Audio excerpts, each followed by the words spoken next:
One is your transcription, another is translation.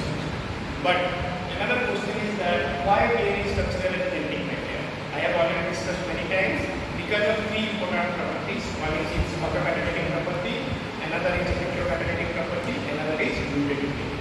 Autocatalytic means it is the self-replication of the DNA molecules. Heterocatalytic means gene expressions comprising of your transcription and translation and post-translational modifications. Mutativity means it is capable of mutations or accommodating the environmental changes or timely evolutionary processes. So comprising all three things, it is known as your the DNA structural and genetic material. Understood? So one of the major component is the autocatalytic property or DNA replication.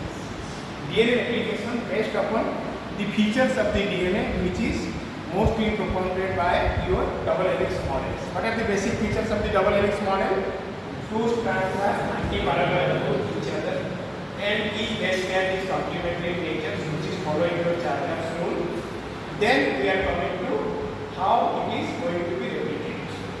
Because these are the basic principles. Because suppose if A is there while the complementary strand is going to be synthesized, not the same strand, the complementary strand is going to be synthesized. And when the complementary strand is going to be synthesized, then the original strand is going to be synthesized.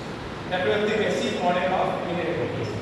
So taking that into considerations, actually many experiments have been conducted across the times. So these are the features were complementary, anti-parallel to each other, coiling around each other. That is one of the important points. Because the coiling around each other is either parallelic coilings or it is plectronamic coilings. But in case of DNA, it is plectronamic coiling. When plectronamic coiling is there and the opening of will be there, it causes torsional stresses. So those torsional stresses will be relieved by the action of DNA and topoisomerase as well as DNA ligase. Okay, that was the another discovery during the process of DNA replication. Because when the DNA double helix model has been performed by your Watson, at that time actually Delbruck also performed one experiment. He made the use of radioisotope. That isotope make it more complicated. He cannot prove the DNA replication is simple, but he almost reached that point. His experiment has been reproved by Messelson and Stahl using the your heavy metal isotope, means N14 and N50. On the basis of that, he has performed that the replication is semi-conductor. So that's why at this point, coiling around each other in a plectronamic manner is important. And while it is coiling around in a plectronamic manner, one part is called the major groups, another part is known as minor groups. Okay. So that major group, minor group arrangement is causes the torsional strain, and the torsional strain will be relieved by the action of topoisomerase 1 means one strand cleavage, topoisomerase 2 means two strand cleavage. And when the two strand cleavage and one strand cleavage will be there, at that time the coiling will be reduced by either linking number by -1 or by -2. If it is two strand cleavage, two coiling will be relieved at times. If it is single strand cleavage, then is one coiling will be relieved at times. That's why it is minus linking number 1 and minus linking number 2 formula which are applied. Already I have discussed this linking number and other things. Okay, the biological properties of the DNA molecules. This is about the basic. Then third point is the pairing of the DNA. That is your Chargaff's rule. A is always pairing with the P, G is always pairing with the C. By which bonds? Hydrogen bonds. What are the other bonds present? N-glycosidic bond between nitrogen base and sugar. Another is phosphate bond. Okay, phosphate is the backbone of the DNA molecules. Okay, so this is the topoisomerase. How it is giving the solutions. Already I have discussed topoisomerase is causes single stranded cleavage and topoisomerase 2 is considered the double stranded cleavage. But throughout the time now variants are also available for topoisomerase. Topoisomerase 1A, topoisomerase 1B. Similarly, another is topoisomerase 2A, another is topoisomerase 2B. Understood? Clear? So when we go to the different enzymes and their mode of action during the process of DNA replication. So individual component enzyme and their mode of action we will discuss. Now we are coming to the basic points of the DNA replications. That DNA replication is semi-conductor. But earlier there are three different models that we hypothesized. DNA replication is complementary, DNA replication is dispersive, DNA replication is semi semi-conductor. So to prove that, there is one particular experiment that is known as cesium chloride density gradient centrifugation. Cesium chloride density gradient centrifugation. What is that cesium chloride density gradient centrifugation? I have talked you about this technique. It measures the bioion density of the DNA molecule. Normally, the bioion density of DNA molecule will be around 1.7. Okay, but when the DNA number, suppose the DNA number is there, it can be added with your protein N. Another is there, it can be added with your protein N. Then automatically the bioion density will be changed because protein N is lighter than even isotope. This is heavier isotope, so automatically their bioion density will be separated in the cesium chloride density gradient centrifugation. Then what will happen? Suppose if you can draw in the ultracentrifugation, the position of that particular DNA will be accumulated in different point. Because if it will be normal DNA, then it will be around the position of 1.7. If it is with protein N, it is 1.713. If it is with your 15N, then it is 1.nearly 728. So in this way, the value will be varied. So then what it will be, this technology has been implemented by one group of scientists that is known as Messelson and Stahl. So through that experiment, they proved that DNA replication is semi-conductor. What they did, they first made a culture of E. coli, which is normally growing in a medium with ammonium chloride is one of the important component, particularly for the growing of the E. coli. So they have used 15N isotope level ammonium chloride. That means whatever the DNA has been synthesized, everywhere the nitrogen is 15N nitrogen. That's why that is having this higher bioion density. Clear? That is also there in this slide. Okay. Then what will happen? If it will be grow for after few cycles, maybe around 30 cycles, it has been grown, means completely DNA backbone has been changed. Then it has been grown with 14 ammonium chloride. Then what will happen? Now this strand is resynthesized. Suppose this is another strand, this is another strand, then what will happen? This strand 15N will be available and this strand 14N will be accommodated. And this double stranded DNA occupied a position in the cesium chloride density gradient centrifugation. Then what will happen? The position is between 15N and 14N, one intermediate band will come out. Because one strand is 15N, another strand is 14N. Understood? The same thing happens. But if again it has been grown from the another round of replication, then what will happen? Then this strand will be there. But in addition to that, the 15N strand will be again accommodating 14N. The 14N strand will be accommodating 14N. The 14N strand will be accommodating 14N. And the 15N strand will be accommodating 15N. Because it is 15N, this is 14N, this is your this strand when replicates, it is 15 plus 14, intermediate one. This is 14 plus 14, this is 14 plus 14, this is 15 plus 14. Then what will be happen? Now you can get in this cesium chloride density gradient two bands. One is, suppose this is the year one band for 15, this is year one band for your 14, then you are getting an intermediate band and another 14 band. 15 band is no more exists.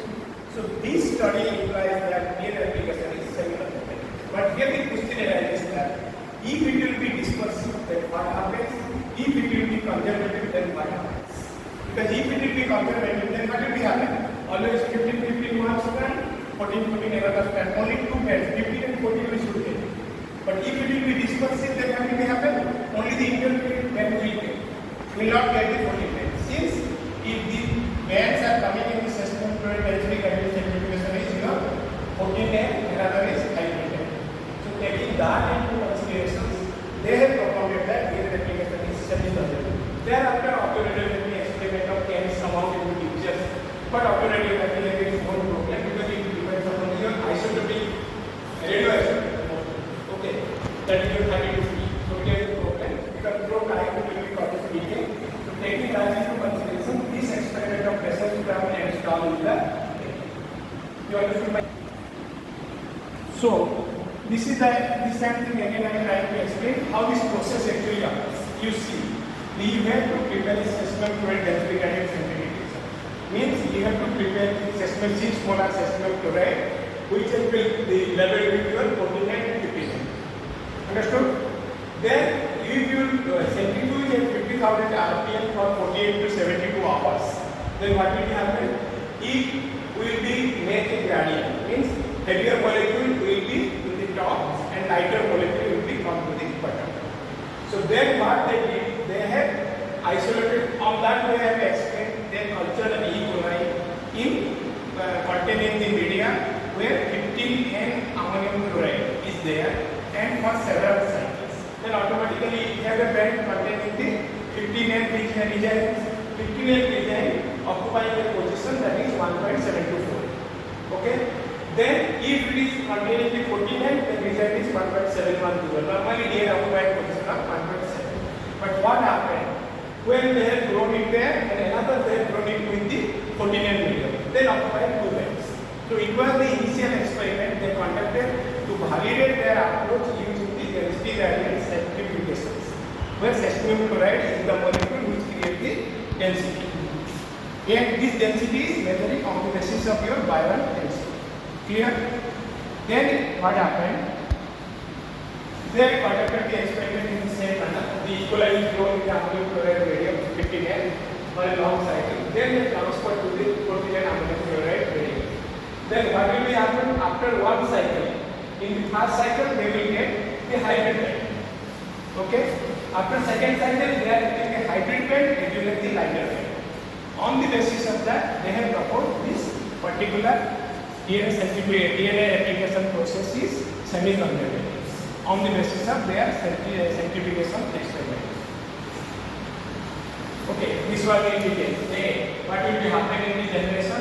If it is dispersive, what will be happen in case of it is conservative? If it will be what will be happen if it is semi-conservative? You see, this is the blue line is your 15. I am repeating again. Okay, diagonally manner. Blue line is your 15. Suppose yellow line is your 14. Then after one cycle of growth, what will be happen? From 15 to hybrid molecules, one strand is 15 level, another strand is 14 level. Again it will be grown for the second cycle. Then one strand is again 15 and 14 hybrid, another is 14 and 14. So on the basis of that, you are getting 2 bands, hybrid band and 14 band. But if it will be dispersive, then what will be happen? You can only get the intermediate band. Understood? And if you go further concept, then what will be happen? Slowly, the hybrid band will be very deep and your 14 band will be go broader. So on that way, if you go for 30 cycles, automatically only 14 band will be there. You understood my point? This is about the experiment which has been Besselson and Stahl conducted, and on the basis of that experiment, they propounded that DNA replication is semi-conservative. Okay? This happening. On the basis of that, I am asking you one problem. You need a problem. If you can culture the bacteria in a particular medium containing 15 ammonium chloride, but just after 30 cycles, you grow in that media in the 14N medium for one cycle. Again, you have reverted back to 15N. Then, what should be your expectations? And what should be the DNA will be there? Whether it will be containing 15N or 14N or it will be mixture or what?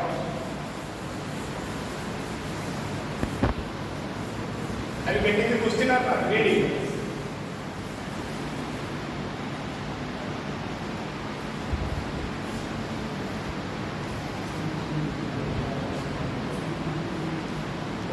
Means both strands are labeled with your 15N. Now for one cycle, not for many cycles, for one cycle means it is containing 15N and 14N. Both the strands are like that, 2 strands, because initially suppose one strand will be there, after one round of application, the number of documents again is 2. Okay? Then it has been again reverted back to the medium containing 15N ammonium chloride. Then what will be happening? Means it will be 15N strand will be again coiling with the 15N, means 15 plus 15, and 14N strand will be containing 14N plus 15N. So this 15N strand will be the major, and this hybrid strand will be the minor. If we continue that 15N for a long generation, then what will happen? Slowly this band will be implemented. That is also the reverse experiment of Bessel and Stark. This has been asked to ask your IQ level. Okay, many times this question has been asked in your DNA DT exams. Means mostly at the times you have to take quiz, but it was prepared students for your quiz.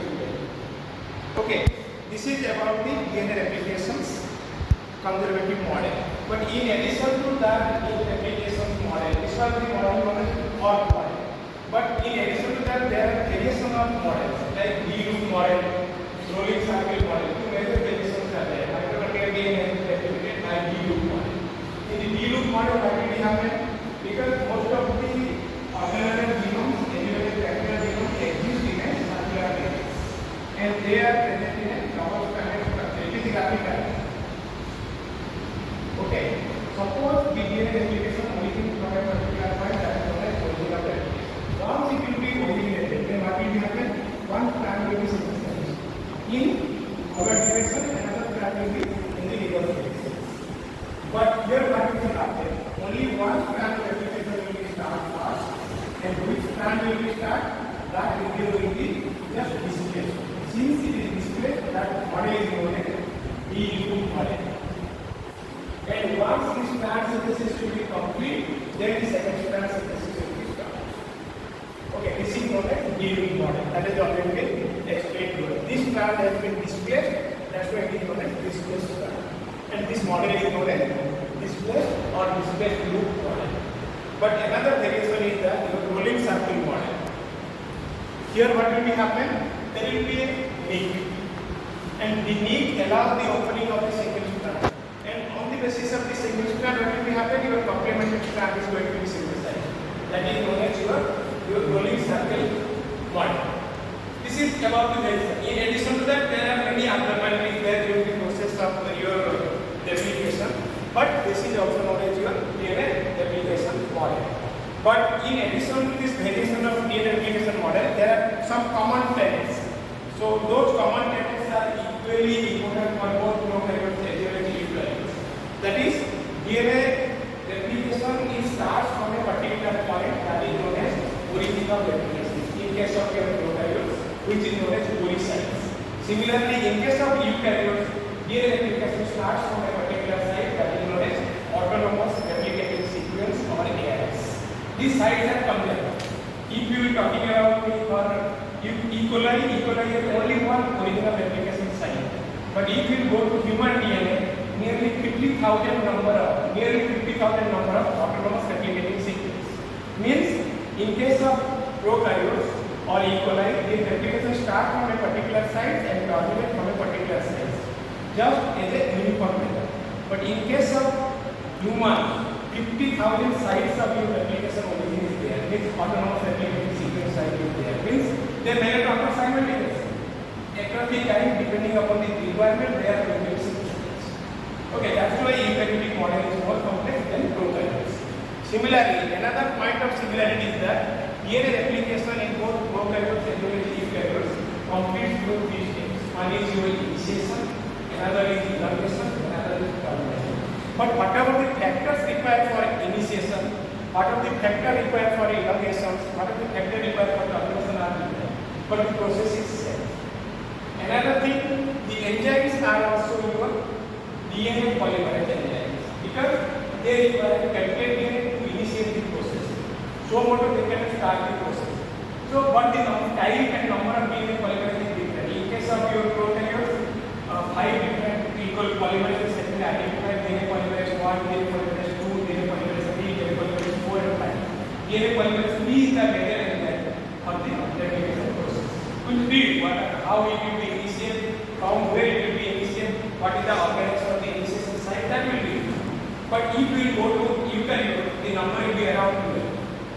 In addition to that, in eukaryote, the number of transcription factor is quite complex, maybe hundreds and millions. And transcription factor, co-factor will be making process complex. Some factors are known as cis-regulating factors, some are known as trans-regulating factors. In this way, the processes are different in case of your prokaryotes and in case of eukaryotes.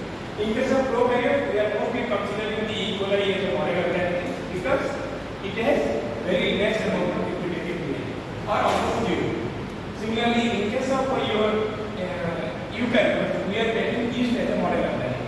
Saccharomyces cerevisiae is a model organism because on that case replicative DNA is less and the amount size of the genome is small. We cannot working with the human genome because most of the times we are taking a model organism proof a concept, then it can be validated in other organisms. Okay, clear?